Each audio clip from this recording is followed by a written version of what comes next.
আমরা যদি আমাদের উপর অর্পিত দায়িত্ব সঠিকভাবে আমরা পালন করতে পারি, নিশ্চয়ই আমরা এই যে প্রায় 20 কোটি মানুষ দেশে, যে 55,126 বর্গ মাইল, যে দেশটি নিয়ে আমরা গৌরব বোধ করি, যে দেশটিকে আমরা আপন মনে করি, যে দেশটিকে আমরা আমাদের প্রথম এবং শেষ ঠিকানা মনে করি, এই দেশ এবং এই দেশের যারা নাগরিক, তাদের আমরা ভাগ্যের পরিবর্তন করতে সক্ষম। আমরা রাজনৈতিক দল হিসাবে আমরা যে ম্যানিফেস্টো জনগণের সামনে উপস্থাপন করেছি, সেই ম্যানিফেস্টো স্বাভাবিকভাবে আমরা বাস্তবায়ন করব এবং একই সাথে পৃথিবীর যে কোনো গণতান্ত্রিক রাষ্ট্রে যখন একটি রাজনৈতিক দল যারা জয়লাভ করে সরকার গঠন করে, তারা তাদের ম্যানিফেস্টো বাস্তবায়ন করে।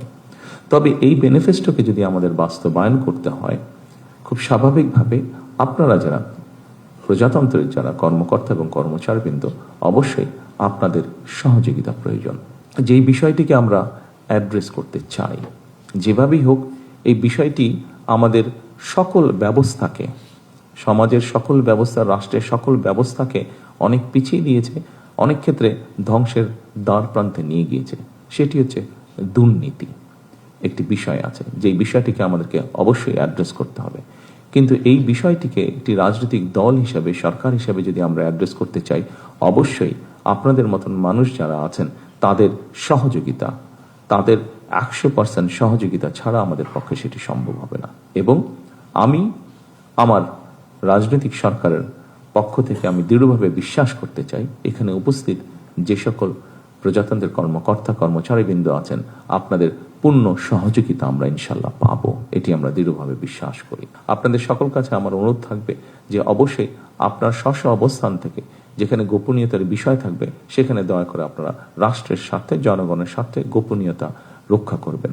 আমরা যদি দেশকে গড়ে তুলতে চাই, জনগণকে গড়ে সামনের দিকে এগিয়ে নিতে চাই ডিসিপ্লিনভাবে, তাহলে অবশ্যই আমাদের যেই যে ডিপার্টমেন্ট আছে, সেটি সামরিক হোক, সেটি বেসামরিক হোক, প্রত্যেকটি ডিপার্টমেন্টের ডিসিপ্লিনের কিছু রুলস এবং রেগুলেশন আছে।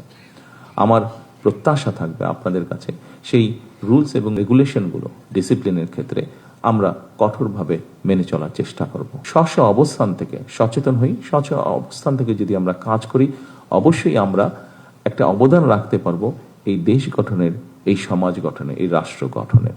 আসুন আমরা সকলে সেই রাষ্ট্রটিকে গড়ে তোলার চেষ্টা করি, দেশের মধ্যে সেই পরিস্থিতিটা তৈরি করার আমরা চেষ্টা করি সকলে মিলে, যেই পরিস্থিতিতে মানুষ স্বস্তি বোধ করবে।